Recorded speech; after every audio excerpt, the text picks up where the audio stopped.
This is Locked On Bets, the daily betting show that means business from the Locked On Podcast Network. Hosted by Lee Sterling and Kevin Rogers, they're dropping fearless picks with an inside edge to put money in your pocket. If there's action, they've got the lock. This is where smart bets start. It's Locked On Bets. Welcome to Locked On Bets here on this Monday, July 21st. Kevin Rogers and Lee Sterling of Paramount Sports with you. As always, we appreciate you making Locked On Bets your first listen of the day right here on the Locked On Podcast Network. And we'll recap the weekend coming up in just a few moments. A profitable weekend in Major League Baseball. But now we're back on Monday, so let's get to the baseball. They say you'll miss 100% of the shots you don't take. So bet a little. Win a lot. It's so interestingly that the first pick for today involves the Los Angeles Dodgers, who have sputtered out of control. They were swept by the Brewers this past weekend. They welcome in the Minnesota Twins coming up tonight. Do you see LA's losing streak continuing? Let me tell you, you go on these websites and people will say, oh, the Dodgers can't lose 3 in a row, 4 in a row, 5 in a row. But they end up doing it quite a bit. They usually are not able to find ways out of this tailspin many, many times before. It's already happened once this year, and this looks like it might be the second one. Dodgers lost all 3 games out of the All-Star break to the Milwaukee Brewers. They used 5 out of their bullpen, 5 guys, bullpen pitchers in each of the last 2 games, including their 2 back-end guys, Vesia and Banda. So that's important. Why is it even more important? Well, Ohtani's going to take the mound tonight. Although he's looked good, he's not gone more than 3 innings. So let's say he goes 4 tonight. They're not going to have him go 5. That means that you're going to have to pitch probably at least another 4 or 5 guys. So many guys that pitched each of the last 2 days will have to go again. Defense has also been a problem. A lot of people underestimate defense. Booting the ball just seems like lackadaisical. Sometimes, you get these star players, takes them a while to get back into the flow again. I know they're at home, but the Twins are still the wild card race. In fact, their GM said they are not going to trade any of their core pieces, which is important. So might be able to make a run here, even though they did not come out of the gate real strong. But David Festa, the pitcher tonight, has an ERA. You're seeing 5.25. Do I want to back this guy? Well, little misleading. So just had some bad luck. It should probably be in the 470 range, which isn't great, but looks like he is sharp. And just think that Minnesota here ready to flex their muscles. And teams like this get excited to play in LA. So they're up for the challenge. I'm going to say bet a little, win a whole lot on the Minnesota Twins tonight, plus 165 versus the LA Dodgers. And also, too, Lee, that the Twins avoided a sweep in Colorado this past weekend with a convincing win on Sunday, so maybe a little momentum now going to LA. And we know sooner or later the Dodgers will wake up. We just don't know when. And right now they're not playing very well. And like you said, trying to get Ohtani back into the mix to go longer in these games on the mound. So we'll see how that turns out coming up tonight. So let's review what happened on Friday. And speaking of the Twins, your player prop, Ryan Jeffers, he was fantastic on Friday, even though the Twins lost to the Rockies, but still picked up 4 hits in the win. Wow. Love it like that. First at bat, I think he had a double. So I wish I could have saved some of those base hits for another player prop. But it's nice when you get it on the first at bat. Get a guy that bats high in the lineup. Had a feeling it might move him up. So we're looking at all things. The algorithm really was telling me that this was the right time to jump on him. So there's a lot of guys that you may not know the names, but you run these programs, and certain pitchers they do extremely well against. And a little bit later in the program, we're going to talk about a pitcher that may have some problems. So we're running these things, and we're past the midway point, and a lot of the numbers now mean a lot. And we're going to try to pounce on it and finish the season strong. And you did win with the Blue Jays against the Giants. Justin Verlander just continues to just be finished. I mean, I hate to say it that way for a guy that's had a fantastic career. He's going to be in the Hall of Fame, but just done. He had a bad second inning in Toronto, cruise from there. Yeah, that was another easy one. I think they scored like 4 runs on him, something like that, or maybe more. Turned the game off at that point, knew it was over. So feeling good about baseball. And unfortunately, got to address the winners, got to address the losers. I had the loser Friday with the Athletics and had good numbers against Cleveland in game 1s of those series at home. And Cleveland exploded early. I should have taken the A's on Saturday and not on Friday because they played well on Saturday. But had a loser there. But with UFC, though, you had a couple of plays during the week. And then finally the event Saturday in New Orleans. And you split them. But you still had a pretty good UFC card. I mean, Ryan Superman Spann ended in the first round. Didn't go even close to the end of the round. Just dominated. This kid, he fought Bresky. If he's not cut by tomorrow afternoon, I think they do cut down days on Tuesdays, if I'm not wrong. So check the Twitter /X or any other social media. If he's not gone by then, I'd be very surprised. Just the guy's just not a fighter at that kind of level. The other fight, give Costa some credit. He looked really good. So sometimes you're a little surprised and the fighter you're backing didn't look great, but we'll take a winning week, another winning week, 3 weeks out of the gate since we returned. That's what we're looking at doing. And we're going to have a losing week. It's going to happen. And we'll get texts and emails and DMs telling me, oh, I lost a lot on that game or this week. Going to happen, but when you have profits like this and you're there from the start, don't just jump on when football starts. That way you got a nice bankroll. You lose a game or two, it's not going to affect you. And we have coming up still a couple baseball plays for tonight, and we'll see if the Pirates can get on track. They get Detroit coming to town. Also another K-prop, Hayden Birdsong and the Giants. They're facing the Braves. And lock of the day, the Clemson Tigers, Dabo Swinney, man that runs everything at Clemson. We'll see how the Tigers do this year in the ACC and if they can win it again. So all of that is coming up as we continue right here on Locked On Bets.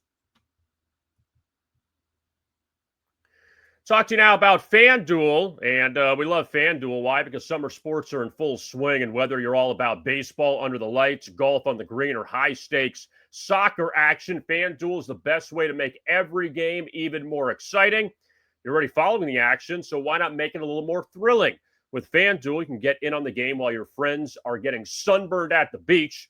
And guess what? We're only a few weeks away from the NFL preseason starting up with the Hall of Fame game, and you have regular season games, week 1 of the NFL, week 1 of college football. All of that is coming up. So why not get some good line value and grab it at FanDuel? Also, you could bet on the futures as well. Super Bowl, Heisman, college football national championship, the World Series coming up in October, even the NBA championship and the Stanley Cup final. All of that, you can go to FanDuel. If you're new to FanDuel, new customers can bet just $5 and get $150 in bonus bets if your first bet wins. Open the FanDuel app today or visit FanDuel.com to get started. As we roll on here with Locked On Bets here on this Monday, it's time now to get those shovels out and find the hidden gems. To find a diamond in the rough, you need to dig a little deeper for those hidden gems. All right, Lee, this is where I'm going to go with this one. You're going to think I'm a little nuts, but that's okay with some of my picks. I'm going to go with the Pittsburgh Pirates first 5 innings, -0.5 tonight against the Detroit Tigers. And you say to yourself, how in the world do you take a Pirates team that just got swept by the White Sox at home, facing the team with the most wins in baseball, the Tigers? Well, I'll tell you why. Paul Skeens on the mound tonight for Pittsburgh, and I think this is the way to get back on track. The Pirates off an embarrassing sweep at the hands of the White Sox at home, just blown out in all 3 games. I think they refocused tonight with their ace on the mound, and you saw what Skeens did even in the All-Star game against a couple Tigers as he sat them down. Skeens did defeat Detroit earlier this season on the road at Comerica Park, so he has success against them. Also on the flip side with the Tigers, off that win on Sunday Night Baseball at Texas last night with Tarek Skubal on the mound. Now you got to make the trip to Pittsburgh and to face the lowly Pirates. Also, Jack Flaherty starts for Detroit. We don't love Jack Flaherty on the show. 6 straight first 5 innings he has not led. Also, Detroit in the last 7 first 5 innings when Skubal does not pitch, they have led just 1 time.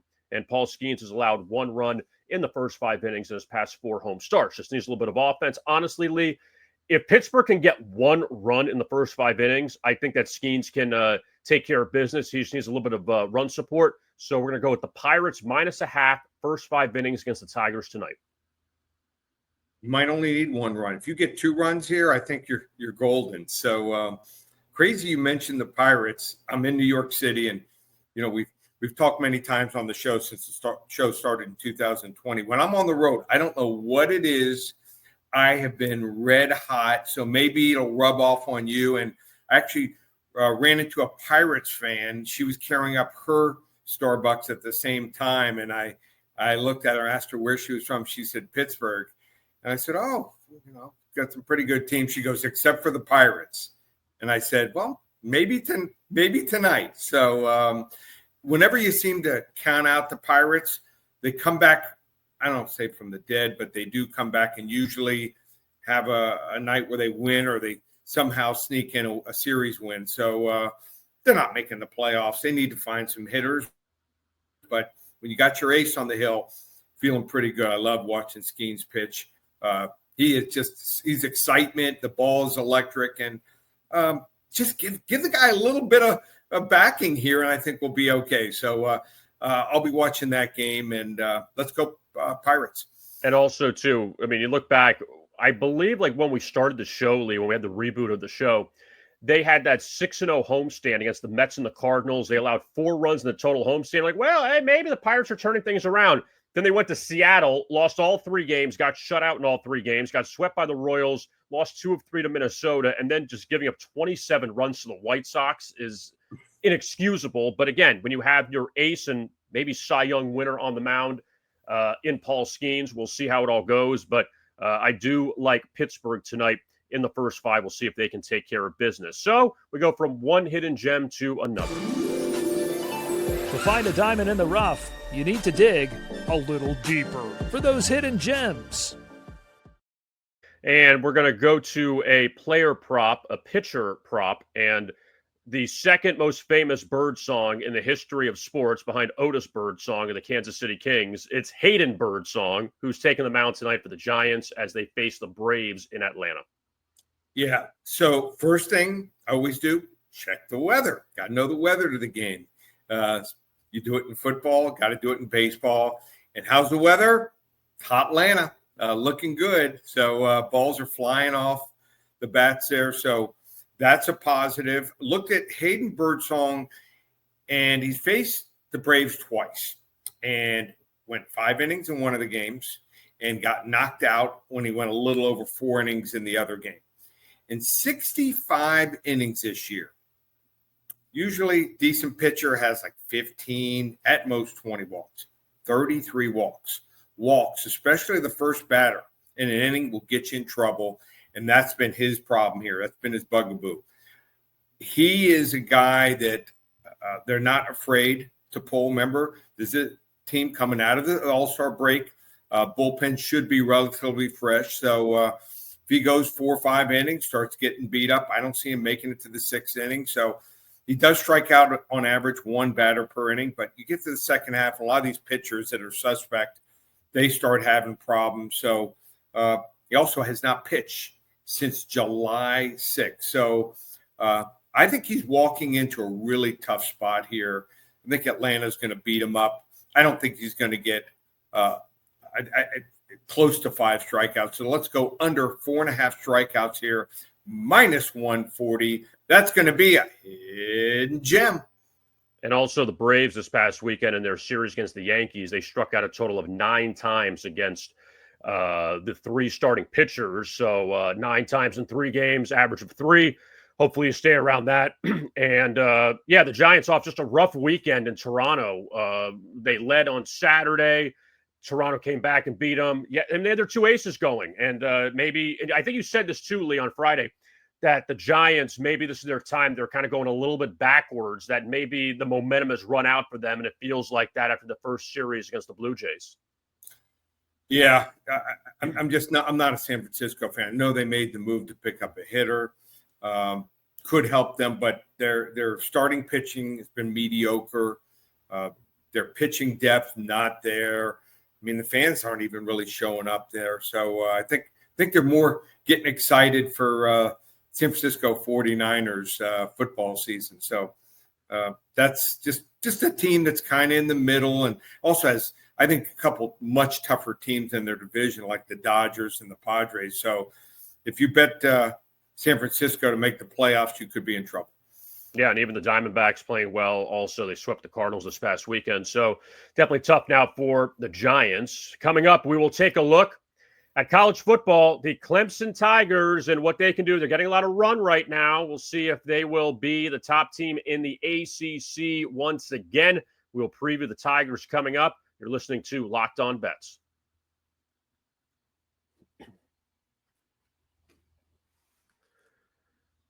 We continue here, Locked On Bets. Kevin Rogers and Lee Sterling of Paramount Sports. And we have gone every day since the reboot of the show, going over a win total for either college football or the NFL. And with the ACC Media Days this week, we are going to go to the Atlantic Coast Conference and look at Dabo Swinney and the Clemson Tigers. Open it, open it, open it! Lee has the key to the lock of the day.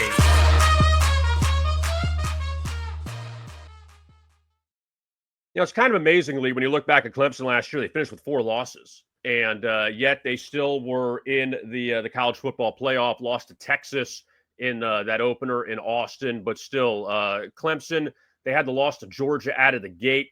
But it's just the ACC with Florida State down. Miami had a bad finish to the year, and Clemson ended up winning the conference. They beat SMU in the ACC championship, and now we'll see what they could do coming up in 2025. Yeah, so this is one of the teams I have a real good feel on. There's some other teams, and I'll be talking to some of their beat writers who go to these practices. You know, they do some of the coaches shows with the coaches, and the coaches will, you know, give them some things, some pointers on some players, lead them to some situations where the average person, the public, doesn't know. So it's important to find some players that might be able to ascend and maybe some other, you know, different position groups that might be having some problems. So Clemson, like I said, I have a real good feel for this team. One thing that I don't think anyone will deny, they're the clear preseason favorite. I know Miami's out there. SMU played well last year, but they got to replace a bunch of players. I'm interested to talk to some of their beat writers and hear their head coach, you know, talk when he speaks at the ACC Media Days. But talent-wise, no equal. Why do I say that? Quarterback, Cade Klubnik, and he is, by most people's standards, the front runner or the consensus number 1 quarterback coming back right now in college football. Why? 36 touchdowns, just 6 interceptions. Didn't play especially well in the Texas game. They did score 24 points. It was more on the defense, but I expect him to be even better this year and more prolific. Why? Returns his top 3 receivers. Antonio Williams, 75 catches and 11 touchdowns. And then his number 2 and 3 guys, which I think that these 2 guys would be number 1s on a lot of teams in the ACC. Bryant Wesco, 41 catches, 5 touchdowns, and TJ Moore, 45 catches, 5 touchdowns. I think they're going to throw the ball more this year, which is their strength.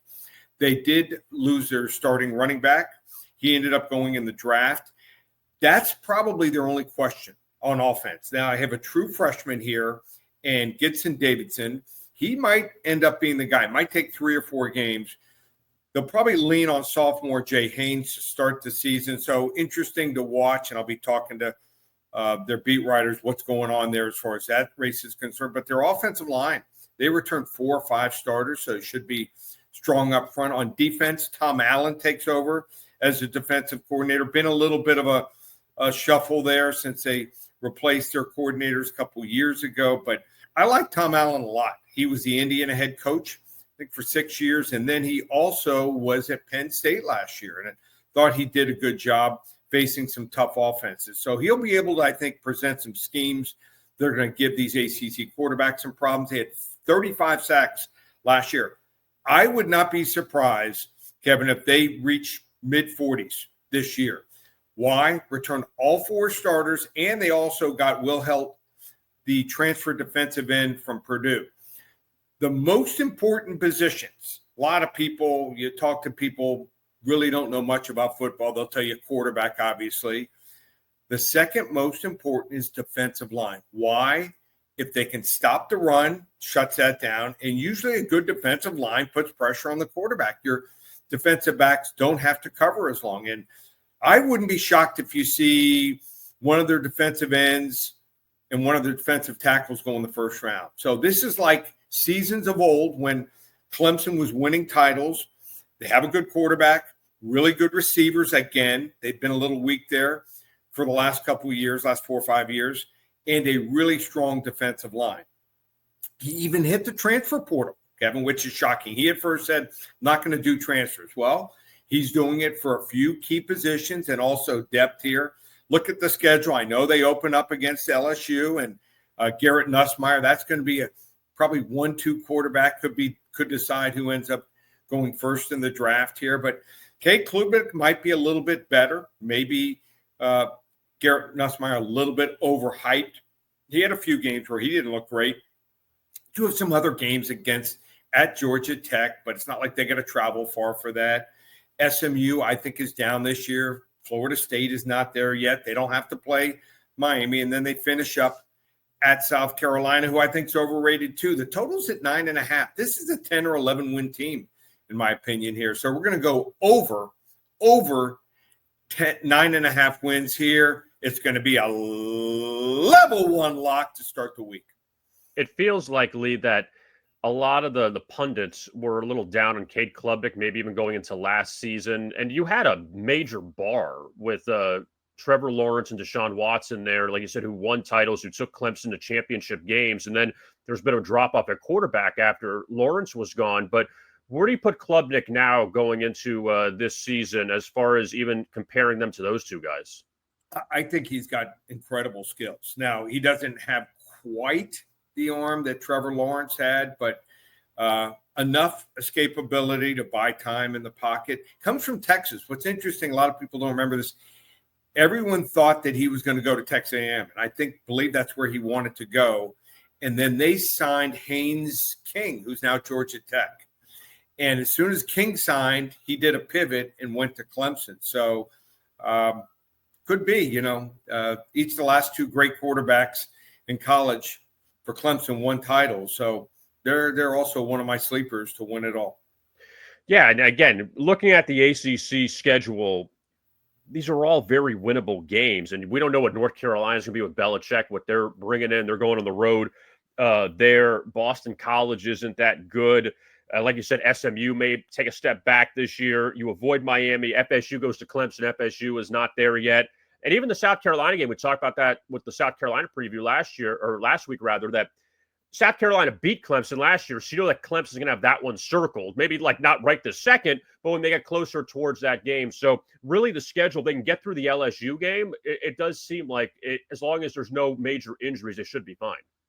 Yeah, normally you look at an SEC team opening week, but maybe in this case not. There's a couple games, not all of them, but a couple of them where I do actually like the ACC team playing the SEC. So SEC might be down just a little bit. And you're getting, remember, the best team in the ACC facing LSU could be the 4th or 5th best team. I don't think they're in the top 3.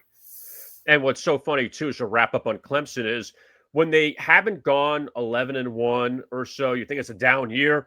But the last few years, they've won at least 10 games for the past 5. And the only time they didn't, they won 9. So Clemson really hasn't had that 6-7 season. They haven't had something crazy. They've just been there every single year at the top of the ACC or second in the ACC. I think this is their best team in 4 or 5 years. It's been, I got to say that they're just so under the radar at times. We forget about them. And yet they continue to win. Now, Dabo, say what you want about him. They continue to be consistent, and we'll see if Klubnik really is the real deal this year. Maybe he wins the Heisman. Who knows how it all turns out. Before we get out of here, Lee, tell us what's going on at Paramount Sports as we have 10 days until the Hall of Fame game. Yeah, and this is what I'm going to do. I appreciate everyone following. This is not the busiest or the most exciting time. Football hasn't quite started yet, but my way of saying thank you. If they follow me or the show and you do all three and just send me a screenshot of that you followed us on YouTube, go to youtube.com and take a picture that you subscribed. At the end of the week, I'm going to give away 2 free UFC cards for this weekend. We went 6-1 on Saturday night for our clients. Have another UFC card, give away 2 of those. And I'll give away 2 10-day passes for free baseball selections. So you want to hop on board, go to ParamountSports.com. We'll have another UFC card going this Saturday. We've got baseball, got our selections and also the player props, doing well on both. Football's right around the corner. Like I said, 10 days away. Entire season of our phone selections, just $19.97. So just go to YouTube and subscribe and take a screenshot of it and DM it to me at Paramount Sports. And also follow us, on Twitter and also on X, Twitter/X, whatever you want to call it, at Paramount Sports and at Rogers Picks. We appreciate you doing that. And like I said, we'll have 2 winners on Friday. So also you can send it to my email. If you don't have Twitter or X and you can't DM me the screenshot of it, send it to psports@bellsouth.net. psports@bellsouth.net. Send me a picture of it, and you'll be registered. We'll have 4 winners on Friday. And Tuesday for the next Locked On Bets, we have a special guest on the show, right, Lee? Yeah, we're going to have Jack Bond. It's going to be stepping in. Jack does a lot of our baseball and hockey and one of the bright minds out there. So that's his real name, Jackson Bond. I've had a couple of people say, is that made up?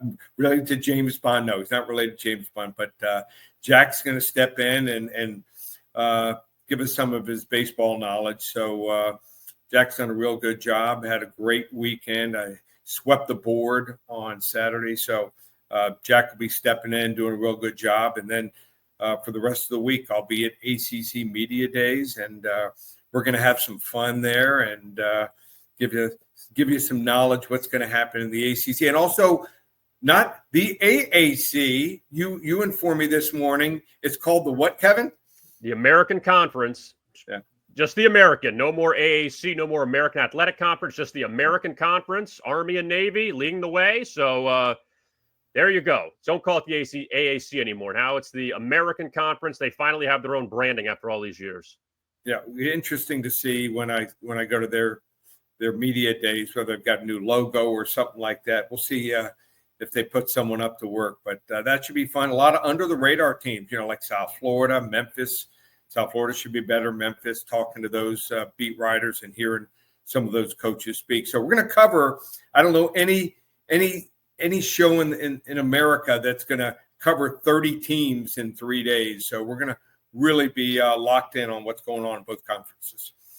And you can find us again on YouTube, Locked On Bets. Please like and subscribe to our channel and also our podcast as well. You can find them on your favorite audio platforms. For Lee Sterling, I am Kevin Rogers. Thank you so much for tuning in to Monday's edition here of Locked On Bets right here on the Locked On Podcast Network.